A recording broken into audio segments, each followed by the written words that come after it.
Hi, I'm Terry Kimball, President and CEO of the Chandler Chamber of Commerce. And today I have with me Mike Simon, who is a candidate running for Chandler City Council. Welcome. Thank you. Thank you for having me. This is an amazing opportunity to be able to do this. Well, thank you. Thank you for what you do. So I want you to tell our business community what really motivated you to run for Chandler City Council. Sure. So I would probably tell you one of the biggest things that motivated me was I've always pushed to get outside the box or get outside your four walls. So like for me, like on a personal level, I wanted to take what I've learned and done in the veteran community, even though I've already built those relationships and have those relationships with a lot of business owners here, right here in Chandler, and a lot of not-for-profits here in Chandler. I wanted to expand upon that. I figured it was time for me, now that I've stepped away from a state level position, still heavily involved in the Legion, but now take that and now multiply it by 100. And I'm like, what better way, after some conversations and some mentorship conversations, what better way now to go, you know what, I can do this. I know I've done it at this level, and I think I can do it even better and even more so now at the city level. And so I think that was one of my biggest motivational pieces, was being able to go, yeah, I want to get to know more and more people within Chandler, besides just that small little box. Well, and I want you, so the second part to that question is, what unique perspectives or experiences do you have to set you apart from the other candidates? Wow. Well, I'd probably say number one, my military background. That's huge, because one of the biggest things they would say is less than 1% of Americans serve their country, and it takes a lot of effort, and it takes a lot of thought to go into it. And when you're young, you don't think about all that. So when you put everything in perspective, or you go back, hindsight, you're like, man, I made an amazing decision. I mean, I told a story just earlier today. I was 2 days after my 18th birthday, and I stood on yellow footprints in San Diego Marine Corps Recruit Depot, and I was like, man, that's a huge feat. So I think from that perspective, I bring a lot of my military background, kind of my calm, my under pressure. I can speak and pivot kind of very quickly without a whole lot of turnaround time or prep time. So I think that's number one. I think what sets me apart as well is I've built a community within Chandler. Being a veteran and being a part of a veteran service organization, I've built some absolute amazing relationships with non-for-profits, with businesses here that I've worked with. And I think one of the things that I thought about today when I was coming down here was, now I want to take what I've learned and what I've proven myself within the community as a member of the Legion and as a leader within the Legion, and now a commission. I can make this bigger and better, not only for myself but for the citizens. So I think those are two big things. I've had some amazing accomplishments. I was able to get our post remodeled in 2018 with the Chandler leadership class. That was one of my proudest moments as a commander of a post, to be able to come in and completely top to bottom. And I met some amazing people. I built some amazing relationships. I think that's an absolute great opportunity for people to jump into leadership from all over the city of Chandler. So yeah, from an accomplished standpoint, I mean, I think it's time to bring what I've done and what I've proven to a bigger platform. For sure. Well, let's carry that a little step further. How have you adequately prepared yourself to serve on Chandler City Council? Talk about that a little bit. Adequately, let's see. I would probably tell you that by continuing to making sure that I'm in the forefront, or I engage with people to go, hey, how can I be involved more? What can I do next? So I would say from that standpoint, when things pop up, I want to jump in on them, and I'm able to kind of build that foundation. I think I've built that foundation, and so I think from an adequate standpoint, and for city council, now that I've done that, every opportunity I get to jump into something else, it helps build the character. It helps build the experience. One of my greatest accomplishments, and just from the city standpoint, was being a plank holder for the Military and Veterans Affairs Commission. And then most recently, just a couple months ago, appointed as the vice chair of that commission. That's huge.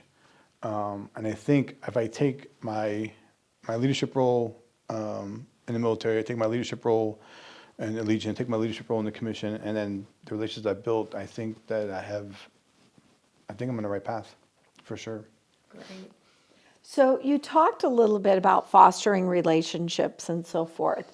How will you foster a positive working relationship with the business community and the chamber? I think I'll take what I've done up to this point and just and continue to utilize. I think it's important. Here's what I've learned a long time ago. One of the biggest things I learned as a leader. You have two amazing assets attached to your body, right? Your ears and your mouth.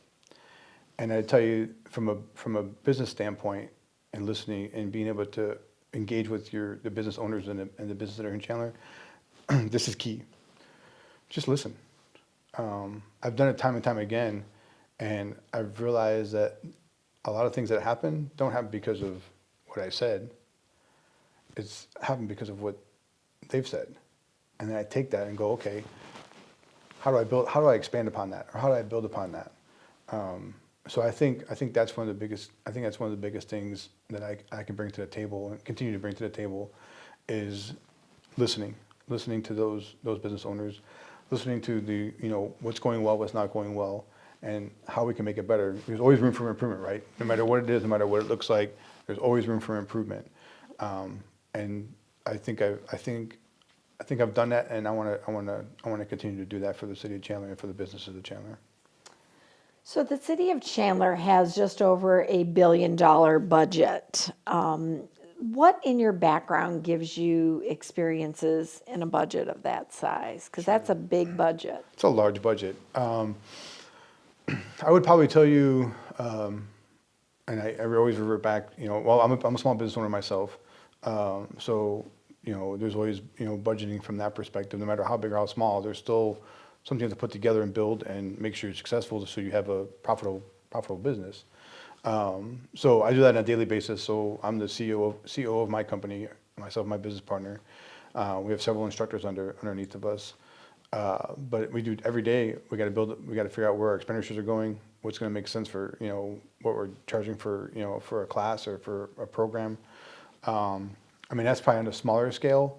I'd probably tell you even further back when I ran, when I was stationed in Joliet, Illinois, I ran an armory, and that's a multi-million dollar operation where you're responsible for equipment, repairs, inventory. That was my very first experience, and I was probably like my early 20s, and here I'm responsible for this, this multi-million dollar budget of weapons and equipment. So I think I had the experience from that perspective, and then fast forward, not only being a post commander but a department commander, you're involved in finances all the time. The American Legion, Department of Arizona, I mean, our budget is, I think, just around $2 million. And we have a finance committee, so obviously it's not just one person, you're just one piece of a cog in the wheel. But I have an opportunity to obviously be a part of that and make decisions on our budget, make decisions on where that money goes, make sure we're responsible with our money when we spend it to take trips, or who takes trips. Mm-hmm. So I think I have a very good understanding of what it looks like, and I think I have a very good kind of concept of, hey, what makes sense in a budget, what doesn't make sense in a budget, and how to obviously move that budget forward for the best interest and the best decisions you can make for whatever that organization is, or the people you're a part of. What attributes will you bring to Chandler City Council from a business perspective? Attributes.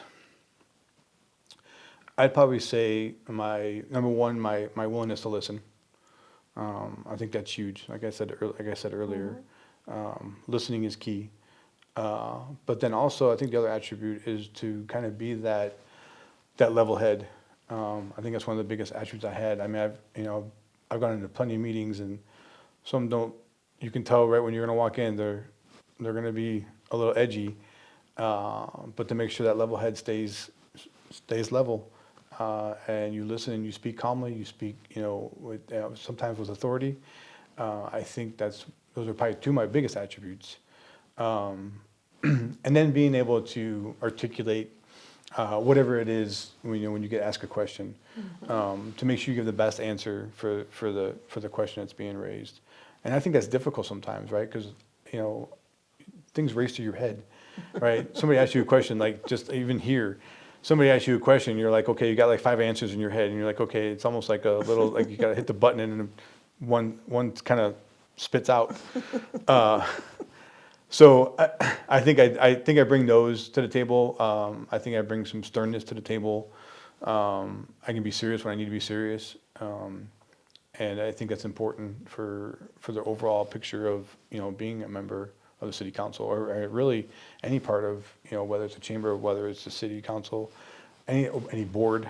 I think you have to bring to the table a variety of different tools in order to answer or deal with whatever the situation's coming your way. Well, and I want to expand upon that a little bit, and this is kind of a two-part question. How do you talk a little bit about how you collaborate with others? And then how will you utilize that ability to strengthen community partnerships? You mentioned a little bit, but really for the overall best interest of Chandler. So collaboration, I think, is huge. I've been involved in multiple committees. I've been chairs of multiple committees. I think, when you bring people together, I think one of the biggest things I did when I became a post commander is I made sure that I took time to sit down with our entity leaders and come up with ideas, events, how to make things better. And if you know anything about, just our small post here in the city of Chandler, and where it's coming, where it was and where it is, that's all collaboration, every single part of it. Even from, when my church, Cornerstone, same thing. You have a team of volunteers, and it's amazing, and the different ideas they have, and their voice they have, and everybody has a voice, which is completely fair. Everybody has a voice, and it's great because then you learn something from them, and then they learn something from you, and then you build upon that, and then you build, you get to an end game. So I think from a collaborative standpoint, I'm pretty well versed. I really believe I am, and I know that I'm always not going to have the answer. I'm not always going to be right, and I understand that, and I get that, and I'm okay with that. And then the second part, refresh my memory real quick. Sometimes I like.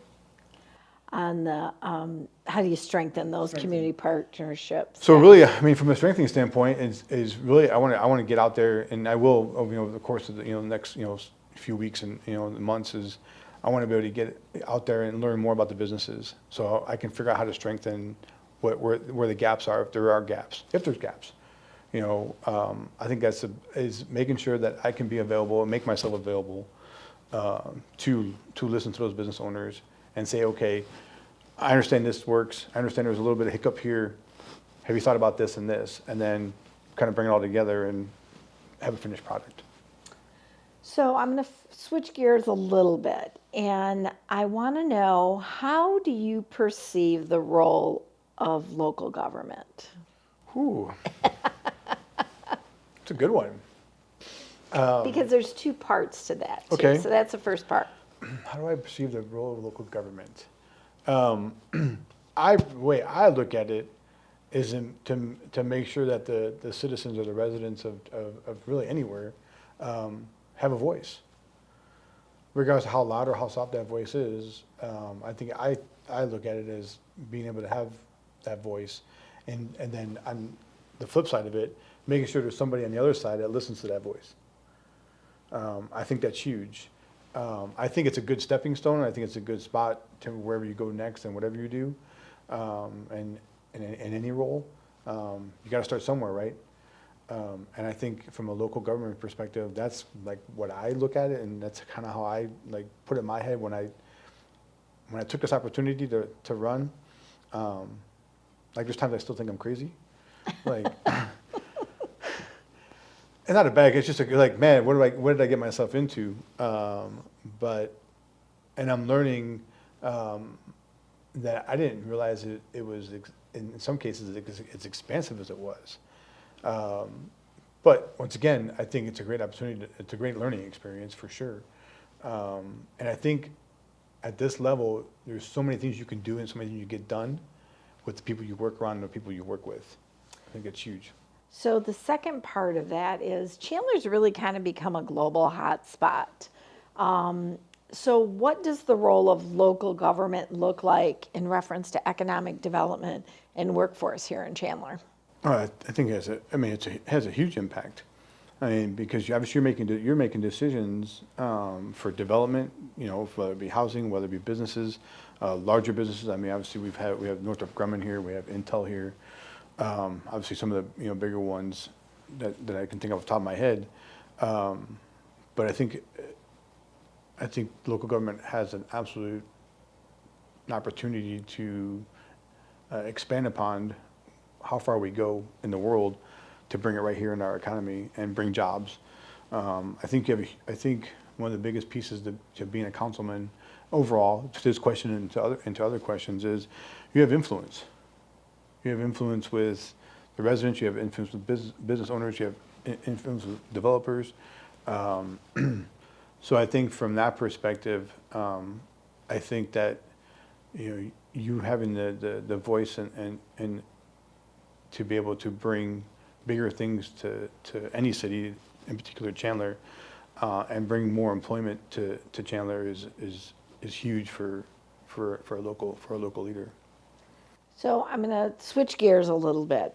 So on the national level, there's been a huge increase in rise in retail theft, cybersecurity, other challenges. How should law enforcement really engage with the local business community? Well, I go back to like what I learned. I grew up just on the south side of Chicago, and I remember growing up as a kid, and one of the biggest shifts I saw, and you still see a little bit here and there, and you saw it even in other cities, was community policing. And I think the more impact you have in your community and neighborhoods, like I saw it with at Christmas time, we teamed up with WC Fields, and they take toys and they bring them to the station, and the officers take the toys and take them into the neighborhoods to give the toys to the kids. I think the more we do that, the more we have those conversations with our residents, our officers engage in community events. I think that's where you're going to grow and have the most impact for sure. I love that. So Proposition 479 will extend the half-cent transportation tax for Maricopa County on the November ballot, the upcoming November ballot. What is your position on the ballot measure, and how does that affect Chandler, and why? That's a question that. So Prop 479 is originally the Prop 400 that it's just kind of a renewal of that. And that's how the 202 was built in some of the other roadways. And I know our mayor has been down at the legislature advocating on behalf of that. So is transportation important to Chandler?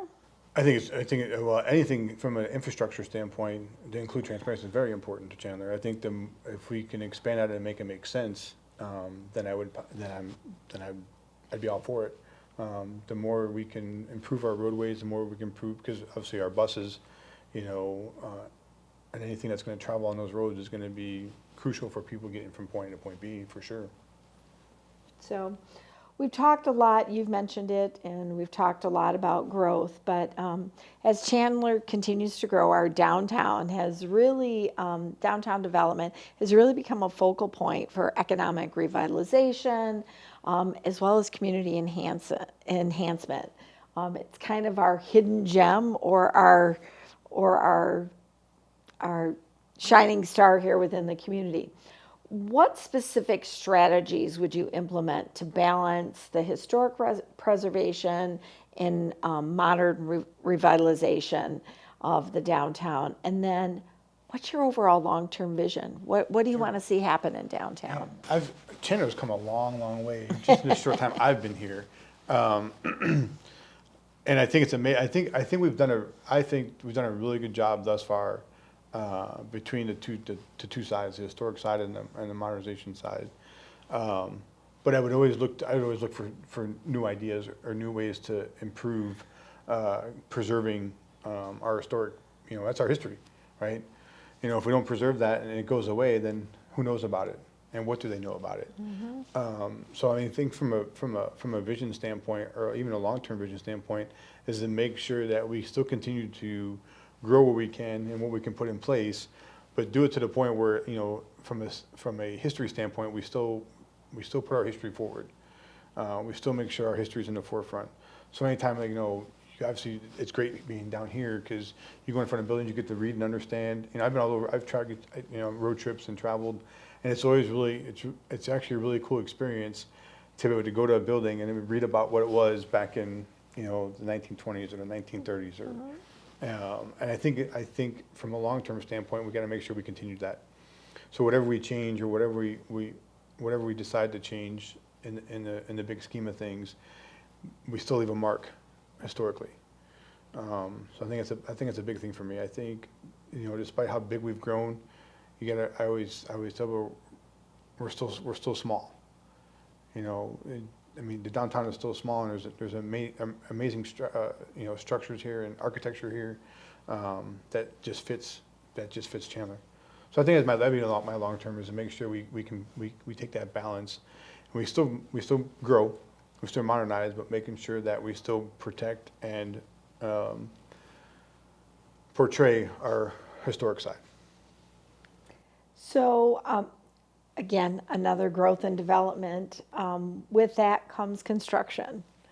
And as Chandler experiences ongoing construction project, the business community oftentimes faces disruptions that can really kind of impact their overall bottom line operations. How do you best facilitate completion of these projects on a timely manner? So I'd probably say the number one thing is probably making sure we educate the business owners and make sure we educate the community. Like, I learned things today that I had no idea. Like, a lot of times people get so wrapped around, like, oh, the road's under construction again, or this is under construction, and they come to realize it's not the city it's not the city's doing the construction. It's private development. When it comes to infrastructure, it's sometimes it's out of our hands when it comes to state or federal money. But making sure that not only are we educated as a city, or whether it's a resident or a member of the staff, but also we make sure we push that education back out to the residents. Make sure they understand. Okay, here's the timeline. Here's where we're at. Here's why we're doing it. It's kind of the who, what, when, where, why, and how. I don't know if I'm big about that because I think communication is key. But I think if we go back to the business owners and the businesses and say, hey, here's what we're doing. Here's why we're doing it. This is what it's going to take. Obviously, we need your support in order to obviously better our infrastructure, modernize our infrastructure for the future and beyond. So what do you think is one of the biggest challenges facing Chandler in the next couple of years to 5 years? I think it's balancing everything as we grow and finding the space to grow. I mean, we're at a point where we're virtually landlocked. So now it's trying to find creative ways to continue our economic growth, finding creative ways to expand within what we have to work with. But I think that's a huge challenge moving forward. But it's possible. But I think it's going to be possible with a little bit of creativity and some collaboration and kind of having those conversations with business owners, for sure. So let's talk a little bit, if elected, what are going to be your top 1, 2, 3 top priorities that you're going to work on?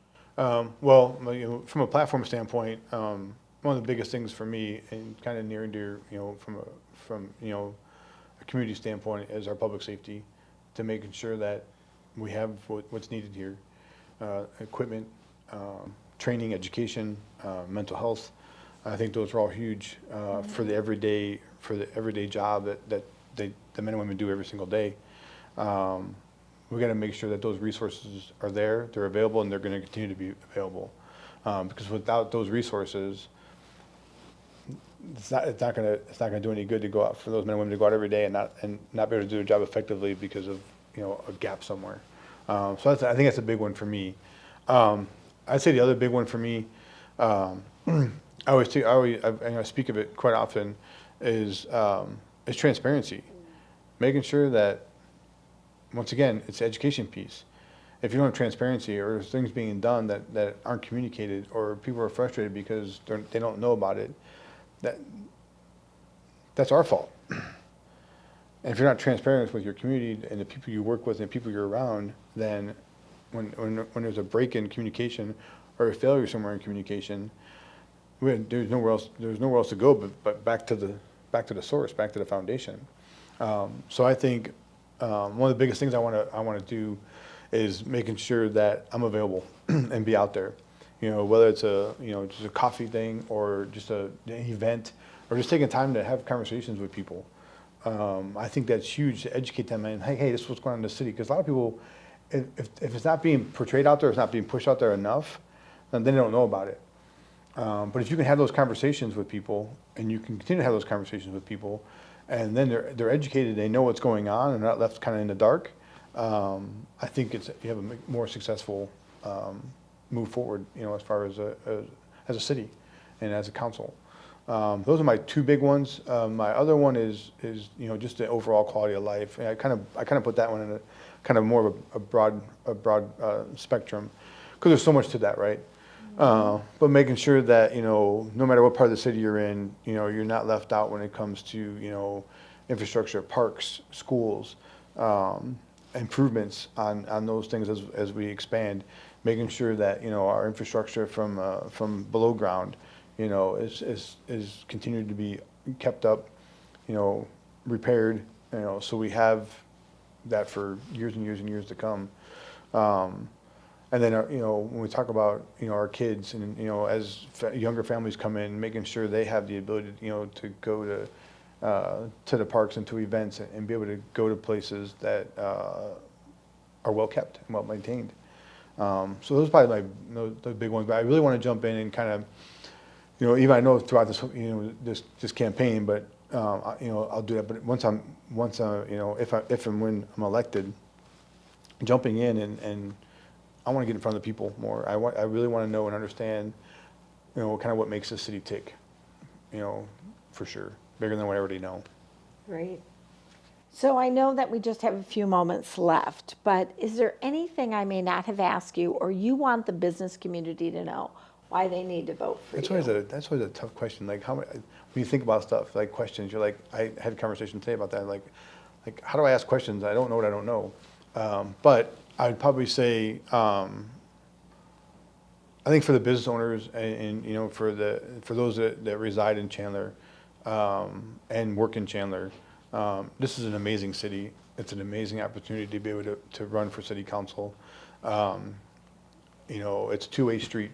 You have my support, and I hope to gain your support as we grow together, and continue to, those that I do have relationships now, to be able to expand upon those relationships and make them even better than they have been, for sure. Great. You just heard from Mike Simon, candidate running for Chandler City Council. Thank you for joining me. Thank you.